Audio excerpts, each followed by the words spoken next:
ខ្ញុំត្រូវបានប្រាប់ថានេះគឺទឹកនៃដ៏អស្ចារ្យវប្បធម៌មហាពេញដោយអត់កំបាអ្វីៗទីនេះមិនបាត់បង់ព្រៃភ្នំដ៏ធំក្រាស់ក្រៃទន្លេមិនរីករាយបន្តចិញ្ចឹមជីវិតរស់រានគ្រប់យ៉ាងដែលបំពាក់បុរសដូនតាបន្សល់យើងនៅតែនេះគឺជាវត្តមានដួងព្រលឹងនៃប្រទេសជាតិខ្ញុំ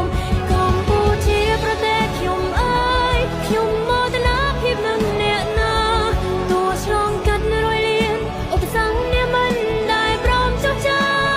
ញ់កម្ពុជាប្រទេសខ្ញុំអើយសូមអ្នកជួបតែសន្តិភាពខ្ញុំចង់ឃើញស្នាមញញឹមជាតិជារៀងរហូតតទៅ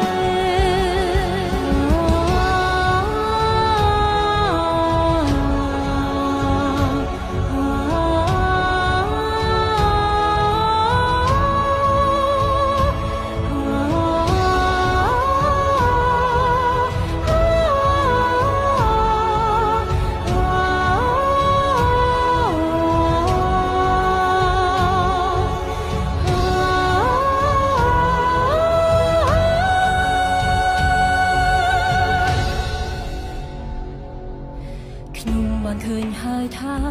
ខ្មែរយើងមានទឹកចិត្តប៉ុណ្ណាជួយគ្នាខ្លាំងក្លាដើម្បីជាតិកើនថ្កាខ្ញុំបានឃើញហើយថាប្រជាជាតិជាទីស្នេហាមានការស្រឡាញ់រំលែកស្នាមញញឹមដែលនៃនេះយើងមានវិថីស្អាតថ្មីផ្សារភ្ជាប់ប្រផាយមានវាស្រ័យគ្រប់ទីកន្លែងរងចាំការប្រមូលផលរួមមានទាំងតំបន់ទេសចរជាច្រើនដែលធំមើលជាតិបានផ្ដល់